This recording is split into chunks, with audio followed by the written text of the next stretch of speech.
Oh, baby. Oh, baby. Oh, baby. All right. We had a bizarre game last night, Monte, to say the least, against the Memphis Grizzlies. 114-113. The Warriors get the win. It's not their 3-game home losing streak. We're going to get into it, some of the things that are happening with this basketball team right now. But as always, the Warriors insider, Hall of Famer, 2-time Emmy Award winning, 2-time Monte Poole here on the Dub Talk podcast. I am Bonta Hill. And as always, we're brought to you by Mancini Sleep World. The Sleep World President's Day sale is happening right now. You can save up to $1,200 on select mattresses. Look, they start at incredible prices like Beauty Rest Queen mattresses starting at just $299. And you can get 0% financing for up to 60 months, including our Tempur-Pedic with payments starting as low as $29 a month. And every purchase is backed by Mancini's Rest Easy Promise, which includes a 365-night comfort guarantee. So go ahead and shop sleepworld.com. That is sleepworld.com, Monty. Look, I'm going to just read this mailbag question right now so we can knock it out, one of them. And we appreciate everybody for the mailbag questions. Thank you so much for them. Because this is what I was thinking. This is a great question. It is from Masood. I'm going to say Masood F95366 on Twitter /X. Awesome. I can finally go to sleep happy knowing that the Warriors won tonight against the Grizzlies.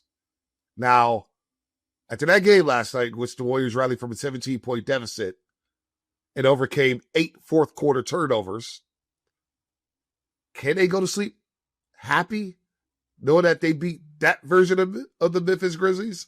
I'm not sure if they're going to home sleeping happy. Maybe they're just relieved that they got a dub, Monty. Yeah. After the game, Steve Kerr said, I'm not sure we deserved it, but we'll take it. We'll take it. I mean, 23 turnovers? 23, man. 8 in the fourth quarter. Yeah, they overcame a lot because they played tight defense in the last 4 minutes. You know, that 11-0 run got them the win. But, I mean, there's only so much you can take from this game. Yeah. Okay? And keep in mind, too, and the Grizzlies' 2 best players last night, Ty Jerome, Taylor Hendricks, what were they doing as the Warriors were rallying? Sitting on the bench. And I'm sorry, if Memphis was determined to win this game, the first sign of the Warriors coming back, you get those guys back in the game. I mean, Ty Jerome was like plus 15, I think, 19 points. You know, Taylor Hendricks had 15 points, 10 rebounds. 19-7 for Ty Jerome. Yeah, plus 15. And he's on the bench. His team is giving away the lead. So, I mean, I don't want to say the T word, but, you know, I mean, how can you not think about that? Saw it a lot in the NBA last night, Monty. We saw this Salt Lake City. It's like, do the Grizzlies want to win this game? Evidence says not. So, but the Warriors got it. They got it. And it was there for the taking. They found a way to get it.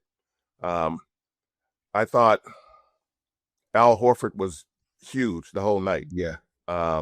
16 points, 9 rebounds, 6 assists. He played with the kind of energy that it's not shocking, but it's like, from a 39-year-old, it's like he was out there running around like he was 24. And he was plus 24. It's hard to be plus 24 when your team is playing from behind most of the game and need a crazy comeback to win the thing. But he was plus 24 in a game the Warriors won by 1. I think in that case, I think that gives you a pretty good indication of how much impact he had on the Warriors. But as far as sleeping good, I mean, you take the win, man, and run with it. You know, I mean, they didn't play. This was not a gym. They committed 16 second-half turnovers last night. Yeah. 16 second-half turnovers. Yeah. And we're going to get to plus-minuses because I see you're on the hype today with the plus-minuses, and there's some bad plus-minuses on this roster right now that we're seeing something develop. And you brought up Al Horford, who's played really well. And it's got me thinking about the addition of Kristaps Porzingis. Yep. We talked on trade night, and we both were kind of, not up in arms, but a little befuddled by the move because of the availability of Kristaps Porzingis. Right. He's only played in 17 games this season. We talked about last season where he only played in 42 games. But I could see a fit with him on his basketball team. He's the type of player that Steve Kerr wants. Whether you agree with Steve Kerr, Kristaps on the 3-point line, rim protection, and I actually do believe he could play next to Al Horford. Now, I had to look into how much he played with Al Horford on the floor in Boston. Not sure how much. Got to look into that. But I'm only mentioning that because of the way Draymond Green has played recently. And as the Warriors were making that rally last night, for the second time in 3 games, they made a rally. In Phoenix, they're down 11 with 7:04 left. Draymond Green basically sat on the bench the rest of the way up until the final possession of that basketball game. Yeah. He played, 25, 28 seconds down the stretch in the last 7 minutes. They win the game. They go on a 22-5 run. They beat Phoenix. Last night, they're down 108-95. Now, yeah, Ty Jerome being bench had something to do with that. Memphis not really wanting to win the game had something to do with that. But the Warriors in that game on a 19-5 run. And in the last 8:23, Draymond Green was on the bench. And I'm not sure if he was happy or not being on the bench, because you had a better vantage point than I did from the gatehouse, so you could tell me what it looked like. But look, he was hitting his shots, 5 of 7, 14 points, made 4 threes. But he was also a -17. And the reason why he was a -17, those turnovers. A big reason, yeah. He committed 7 turnovers last night. So he didn't play the last 8:23. And for the second time in 3 games, the Warriors rally and get a win. And when I'm thinking about Porzingis entering the lineup, the defense with Draymond and Porzingis, that could be really good. Yeah. But it could also be really good with Al Horford and Kristaps Porzingis. And with the rise of Guy Santos here recently over his last 7 games, we'll get to that. Steve Kerr's going to have to make some tough decisions during the All-Star break, because Draymond Green is not playing good basketball right now, Monty. Yeah, he went 3 games where he was 0 for 16, I think, from 3. Yeah. Yeah. Well, no, it was when Jimmy got hurt with the torn ACL, he had a stretch up until the Utah game, until the Sixers game at home, where he went 5 of 25 and 0 for 16 from 3. Yeah. Yeah. Yeah. I'm looking at it right now, and yeah, he was really, his 3 ball was just not there. And Draymond's 3 ball has to be, it has to be really good. I say really good, meaning in the high 30s. Because he's got to be open, he's got to shoot it. We know that already. But you mentioned the defense, and I think that Draymond and KP, again, if KP can stay healthy, there's always the if there, can be really good on defense. Really good, because KP will give Draymond the freedom to do what he does best. Be disruptive, just kind of break up teams' offensive flow. He's really good at being disruptive in that way. So, but, to me, the energy he brought before the trade deadline was actually probably a little bit better than what I've seen since the trade deadline. It's kind of weird. And then after the game the other night in LA, listening to Draymond at the podium, he just seemed to be going through the motions, which is not Draymond usually. Yeah. When he gets to the podium, he usually he can be up there sometimes for 15 minutes. Right. And he kind of went at it like he just wanted to get it over with, and I'm like, okay, he's not where he wants to be. Now, I don't know if it's related to what the general manager, Mike Dunleavy, said, before the game. Right. About Draymond's name was never mentioned in trade discussion, or never, there was no consideration. We'll get to that, Monty. That was bizarre. Bizarre. And so if you're Draymond, how do you take that when you know? So that could affect you a little bit. It's like, wait a minute, what's going on here? So we'll get more to that later. But yeah, it's like right now, mentally, he doesn't appear to be all the way there. And Draymond, if he's not all the way there mentally, he's just an average player. Yeah. He needs to be totally dialed in to be his best self. And he's not looking that way right now. No. So, and last night in the game against the Grizzlies, 7 turnovers. It's like, whoa, that was a relapse to where we saw earlier this season. And I don't know, Steve didn't want to put him on the floor maybe because of that. Yeah. He didn't play the last 8:23, Monty. Yeah. And if you watched his body language, And look, I'm not trying to be a body. Like I get it. He's a prideful guy. He's walking into the Hall of Fame one day, but he was not up off that bench. He was there in the corner. He was sitting, and he did not look pleased from the television angle. No, I talked to some of the reporters who were there. They said the same thing. Yeah, he did not look too thrilled. Nope, not playing in the last 823, Monty. Yeah, and so, I think this requires, another conversation between Steve and Draymond just to see where things are, because it was a bad look. It's a bad look. And I've seen Draymond at times when he's on the bench and he's the first guy off the bench when something good happens. That's not the way it went down. And so we've seen this occasionally before, but it usually indicates to me that something's going on mentally with him. And I don't want to speculate on what it might be, but obviously the trade stuff could be playing a part in this. We don't know. No doubt. But he's with the Warriors now. He's back with the team. Right. And he gets the opportunity, if he wants, to come back next season. It's up to him. He has the player option. So he's still in the driver's seat for this season and next in terms of where he wants to be. He can determine that on his own. If he wants to come back, good. Because he did talk up Porzingis when they first made the trade and how he thought they could play together. And I believe they can, because KP stretches the floor. He gives his team three things that they need, okay, that they've been needing for a while. Obviously, size. He's legit 7'2", man. Yeah. Walk in the locker room and it's like, whoa. Yeah, tall dude. Yeah. Dude. Rim protection. And he's that rare guy who gives you rim protection on one end and three-point shooting on the other end. He spaces the floor. So, yeah, the only question, of course, is his health.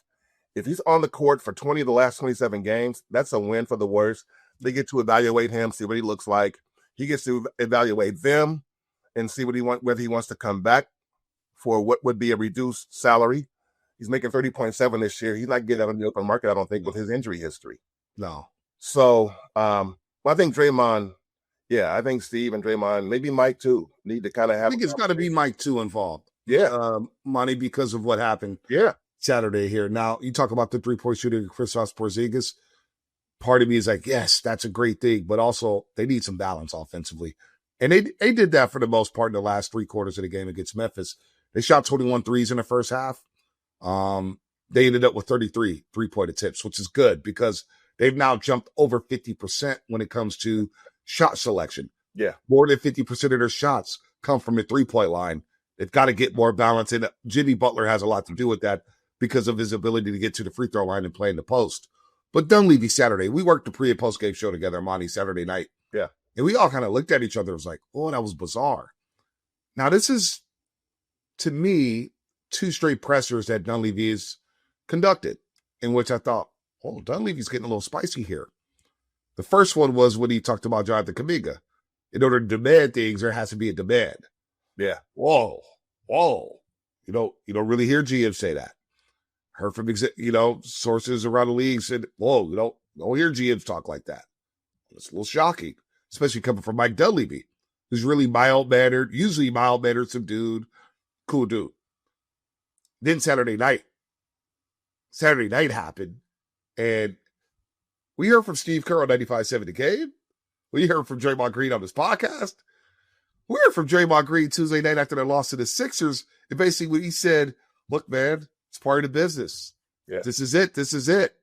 They acknowledged that he was part of the trade discussions for Giannis Antetokounmpo, and for whatever reason, Dunleavy basically said, yeah, we get calls about Draymond, but weren't trading. Like, no consideration. Never considered. No consideration whatsoever. And he was spicy. So where did that come from? What is the follow-up? What is the fallout after that, Monty? Because I know you're tapped in, and that happened on Saturday night. I was befuddled on why Dunleavy, I said this earlier today when I was on 95.7 The Game, had an off night. It wasn't his best showing. I was stunned, Monty. That's putting it politely. Try to be politically correct.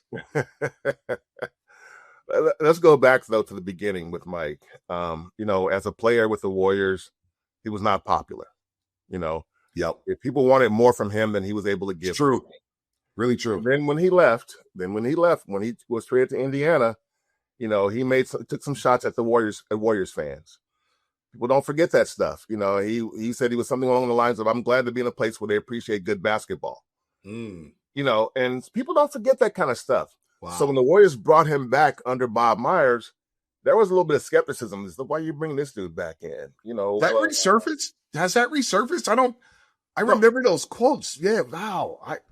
No, but that was 20 plus years ago, right? You know, but there was, you know, some people were like, Mike Dunleavy, you know, but to Mike's credit, he bided his time, worked with Bob, and I think as a general manager, he's done okay. I think he's done okay generally. I mean, I think you can question the Jordan Poole move, you know, for Chris Paul, but you knew Jordan probably had to go somewhere else. You knew that after what happened with Draymond, and you understood that Chris Paul was bringing a salary that the Warriors could use. They didn't make best use of it, but there was a salary slot right there with Chris Paul. But I thought when he got Jimmy Butler and the way the team took off, that showed to me that was a winning move. Yeah, that was a winning move, and there was some skepticism at first. I was not even sure. Like, wait a minute, Jimmy gonna be healthy? Is Jimmy gonna be? And turns out that was a shrewd move, man. And so, to me, you know, what the moves that Mike has made for the most part, you can understand them. You can understand them. There hasn't been where you go, what the heck are they thinking? And so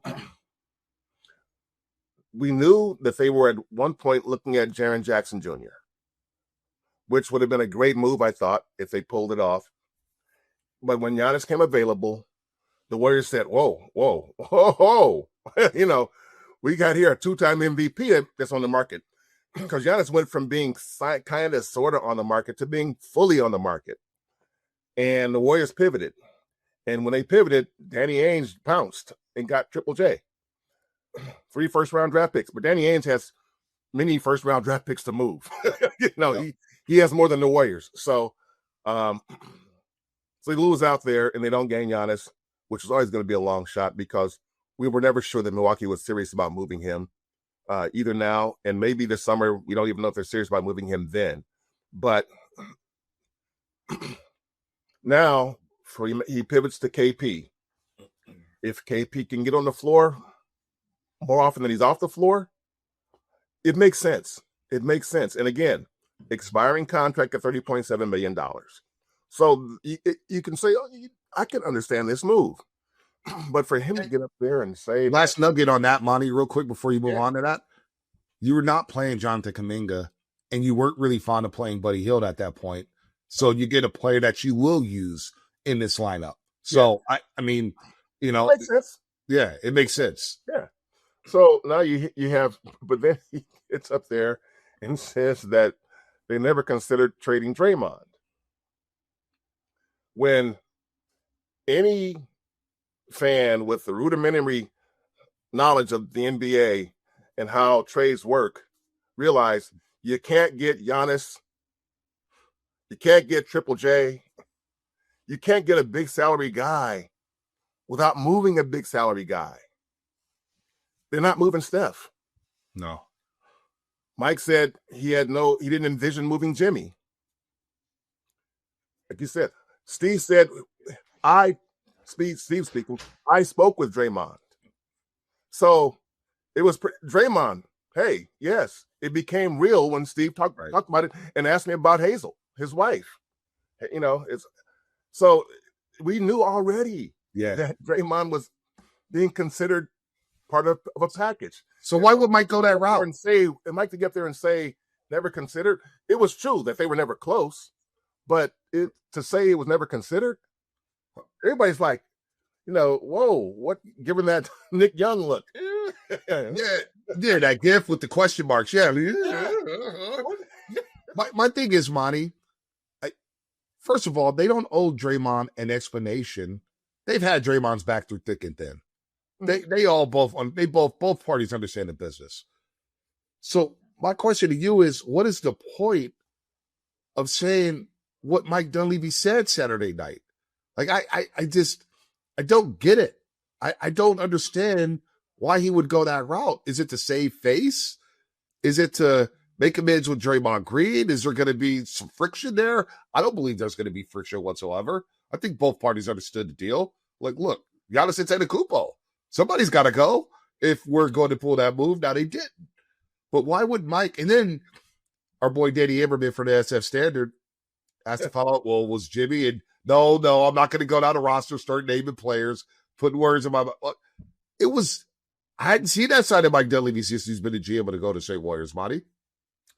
Yeah, I don't know what his purpose was, but he obviously, I think it really damaged his integrity. No, when you do something like when you tell somebody, when you say something that people already have evidence to the contrary, it's like, okay, you at the very least you're going to begin to question whatever he says from here on out. Yeah, no doubt. You know, you're gonna. I mean, you might not say, "Oh, he's a liar," but you got to go, okay, was he telling the truth here? And I don't think that was much of an issue before those comments. But there was rumblings, right? Because of the Jordan Poole, like, hey, Jordan Poole's part of our future. And then 24, 36 hours later, Jordan Poole's in the nation's capital. Yeah. But you understand how that works sometimes. No doubt. Yeah. It's like when he said he didn't envision trading Jimmy. If they had traded Jimmy, it would have been like, okay, yeah, things change. We would have understood that. Yeah, things change. But this is different. This is evidence to the contrary that we already knew. We already knew better. And so it was a statement that just reeked of insincerity. And you don't want that from a general manager. You don't want that from a team executive. And so a lot of Warriors fans were like, done with him. Like, dude, what are you doing? And so the last thing you want to do is put your fans in a situation where they're going, okay, can we trust this dude? And when he says something like that we all know the evidence says otherwise, you can't help but start to wonder from there on out and kind of be a little bit more skeptical about what gets said and why it gets said. Now, maybe Mike had a reason for saying it the way he did, but I would love to be able to understand what that reason is, because to me, again, it was a blow to his integrity and his credibility, I thought, as a speaker. Does it speak to the front office and the coaching staff not being on the same page? Is everybody on the same page here when it comes to when they're moving forward? Is it there's misdialogued here? I mean, because Mike, he said was it this presser or the last presser where he's like, I know there's talks of us being a fading dynasty or whatnot, but we had the fourth best record. We know Steve said it about a month ago. We have a fading dynasty.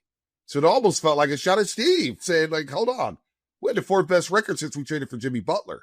We're not fading. We just got hurt. We like our chances if we're healthy. There seems to be mixed messaging from a player, a coach, and a GM.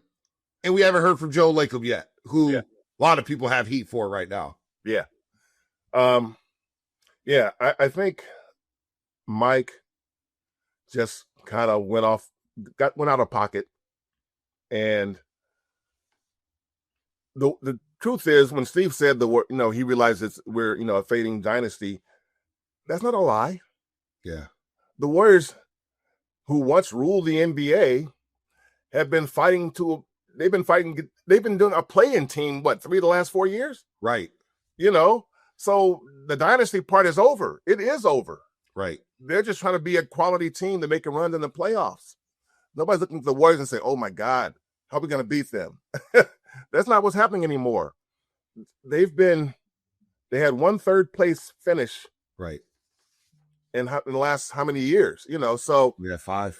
Yeah. And so it's been a team that either had to get to the play-in tournament or barely escaped it with a 6th place finish. Yep. And so that tells you the dynasty part is over. They're still a quality team, but in this season, they've been in 8th place for more than 2 months. I know. That's why that's the whole Jimmy thing where people were like, what are the expectations now that Jimmy got hurt? Well, they're an 8th place team with Jimmy and without Jimmy. It is what it is. Yeah. So that's why this offseason is so massive. Exactly. Maybe the pressure knowing that Steph is 37. Knowing 38 next month. 38 next month.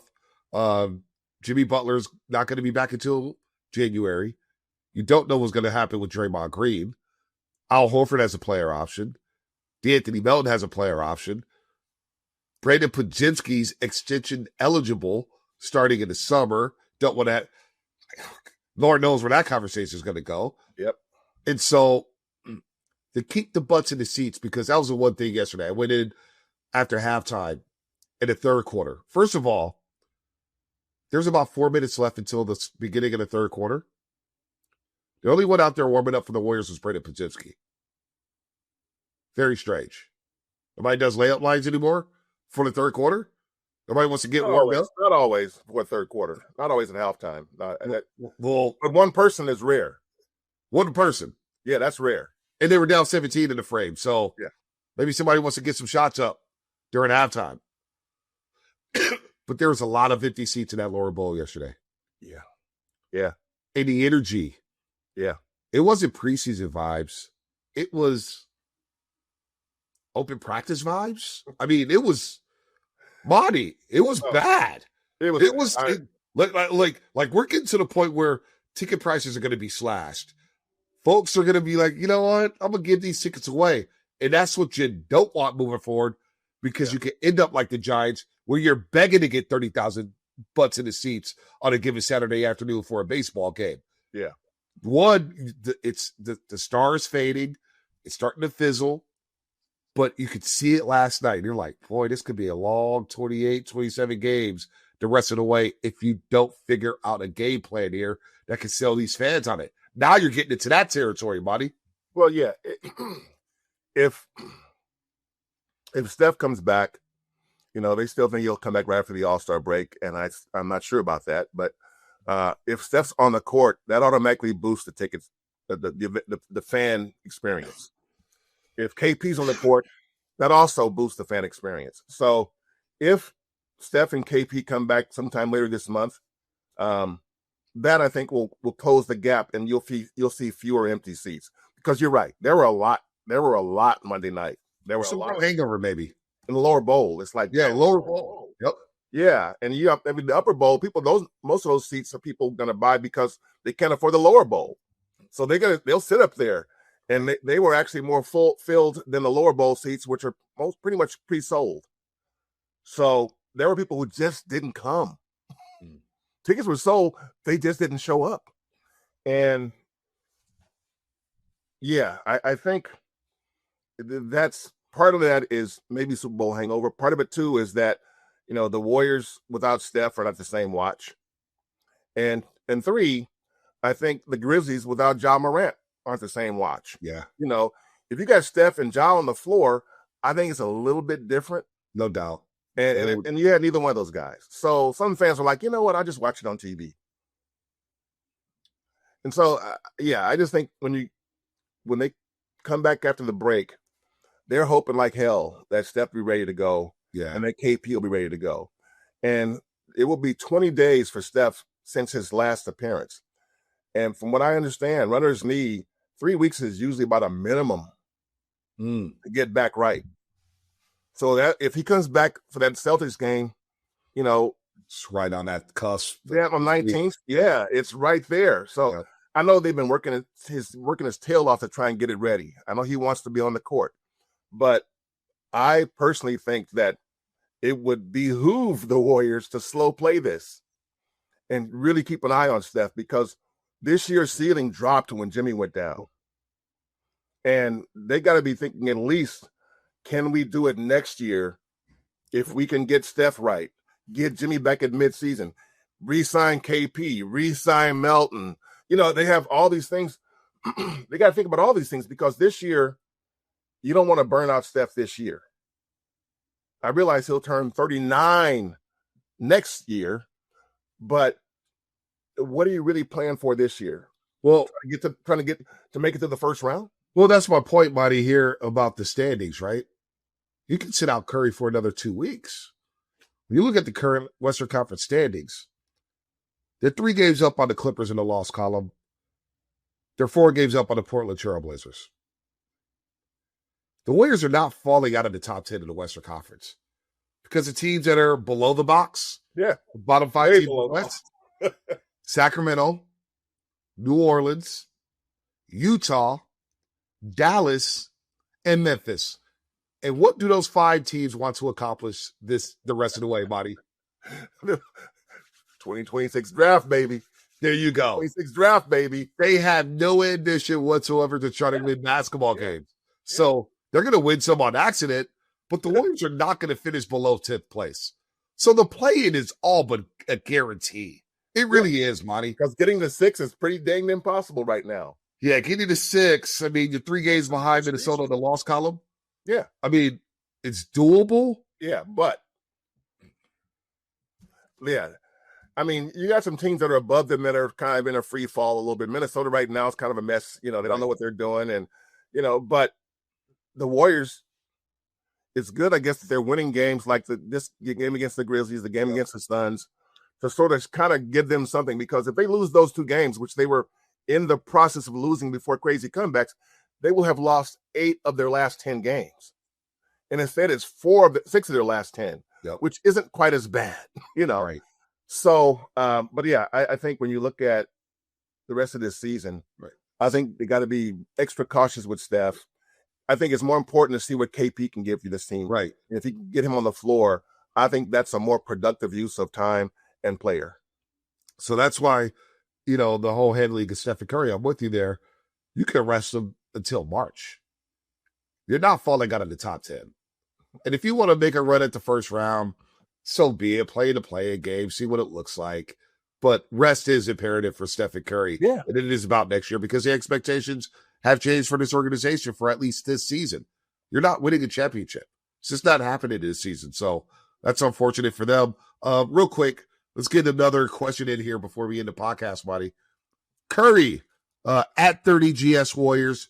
Curry, bang, bang. Gritty win last night. Will Steve Kerr bring Draymond off the bench moving forward? Well, Steve's been asked that question before this, during this season, and said he's not there. That's not part of the plan. Things can change.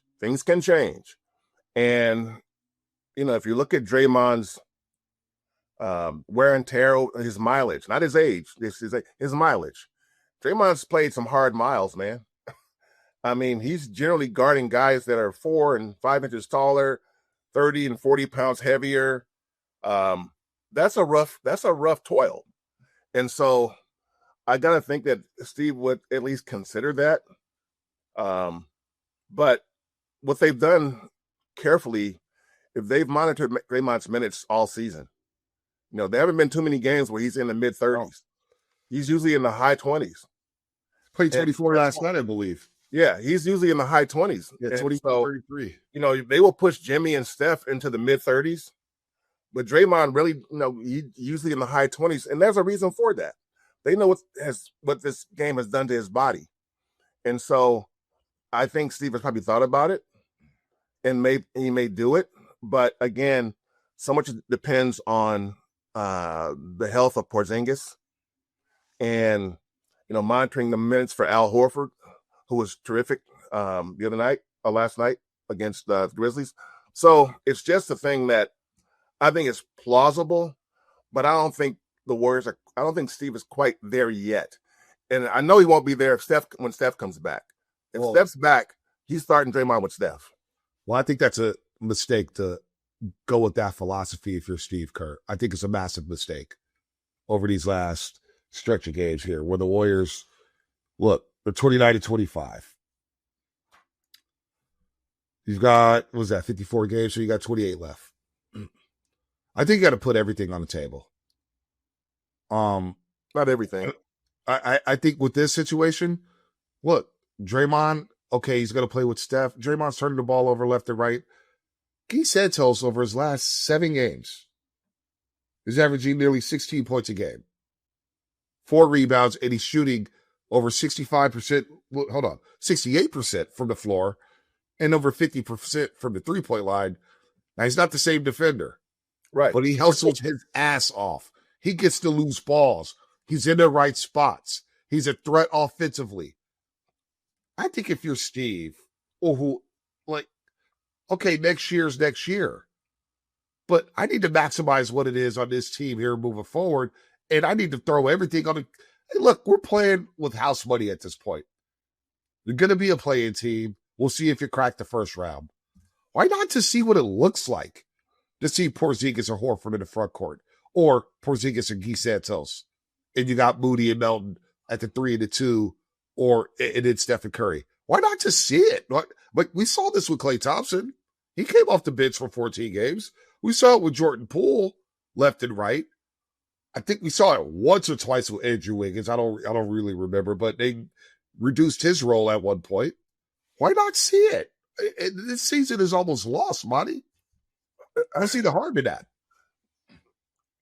There's a difference between not starting a guy and, I mean, I think it makes sense to me at least. And first of all, I don't see Steve breaking up the Steph-Draymond combination.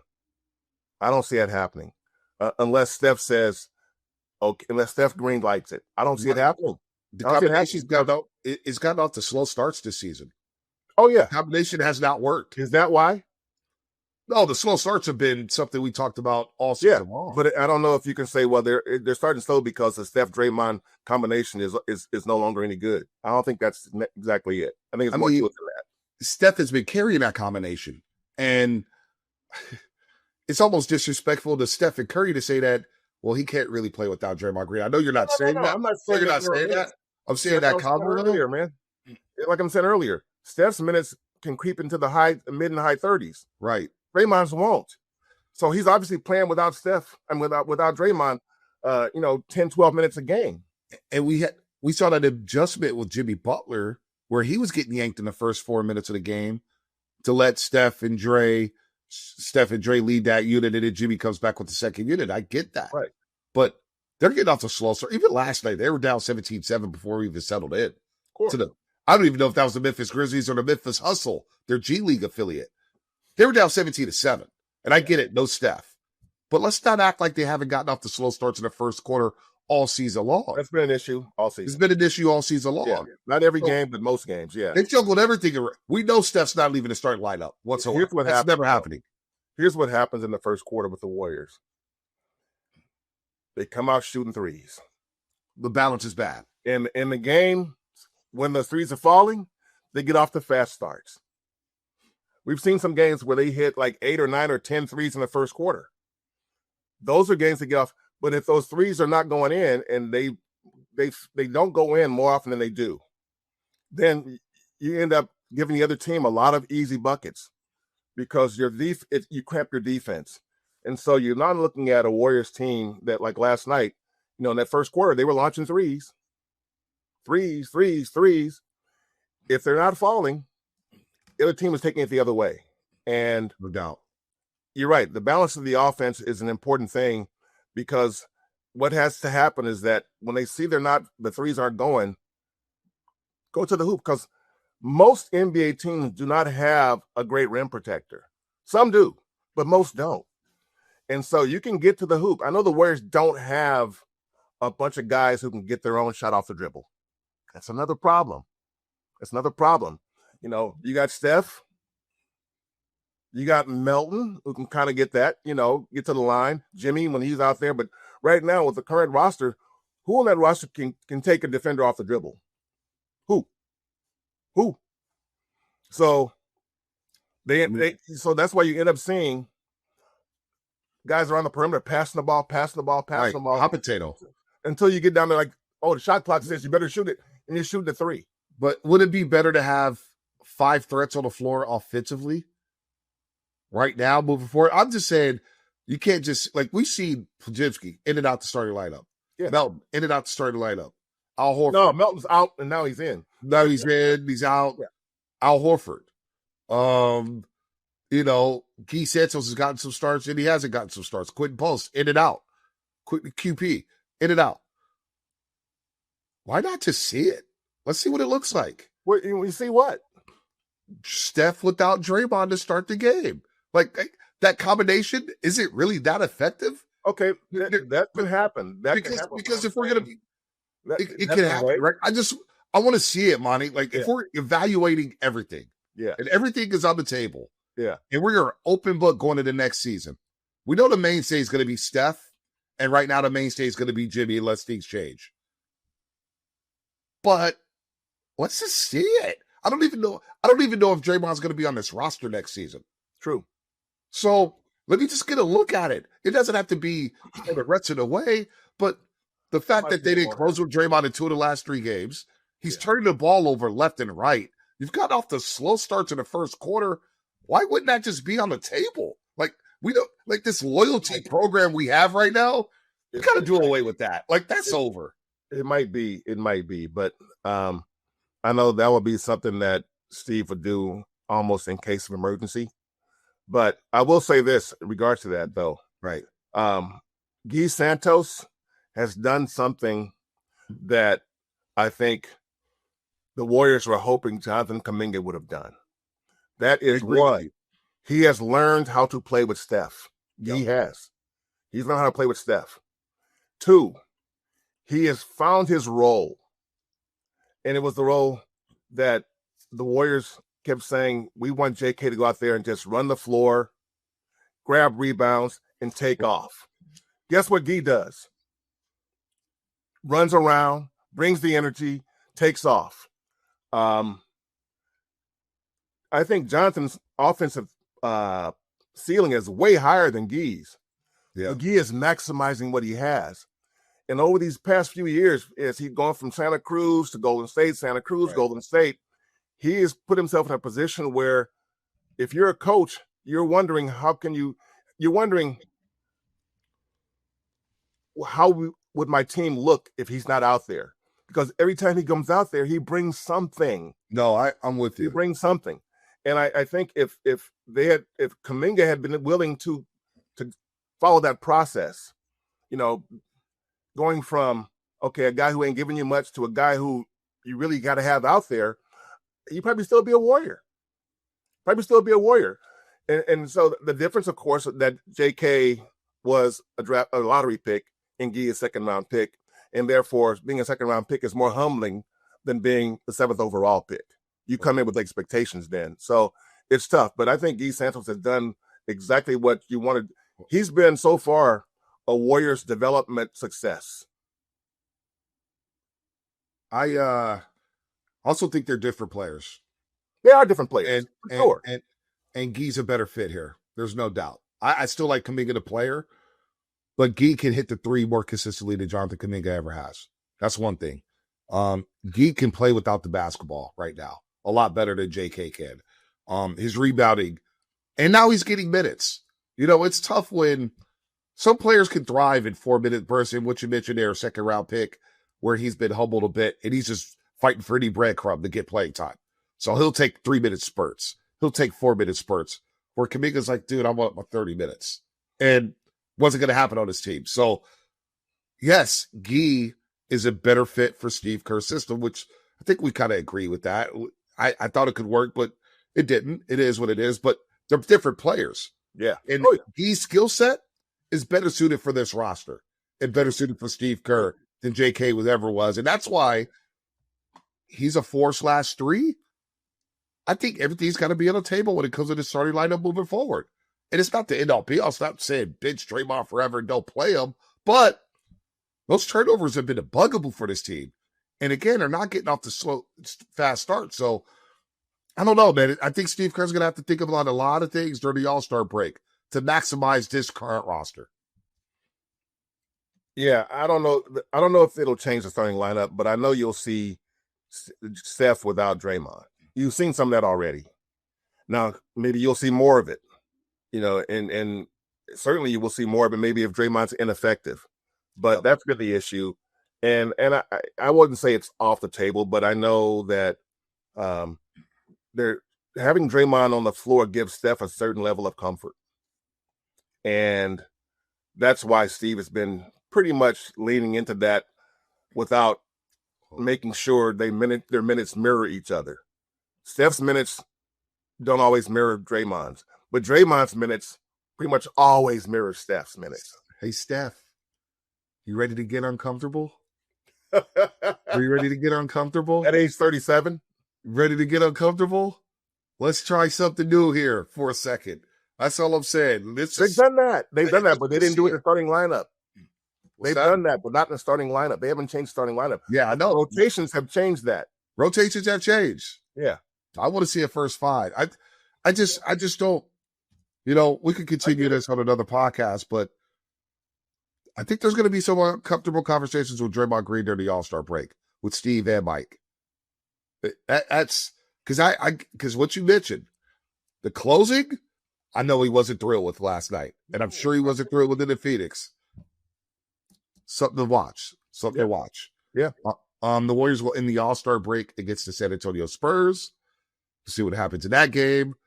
And they were all for a while until they take on the Boston Celtics coming out of the break. Maybe they'll work us during the break. I don't know, Monty.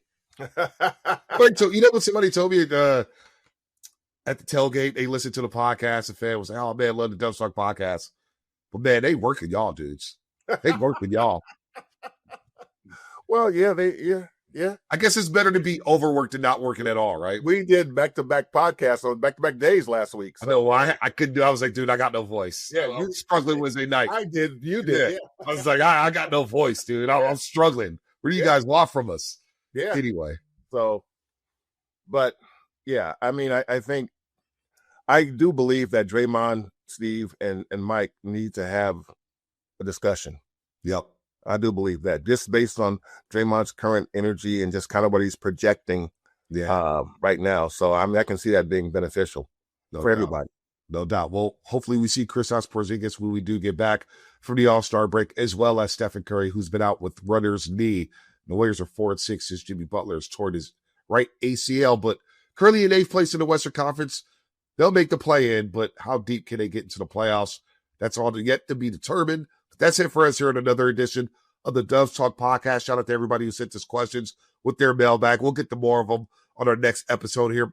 But as always, we're brought to you by City Sleep World. Go ahead and get you a mattress.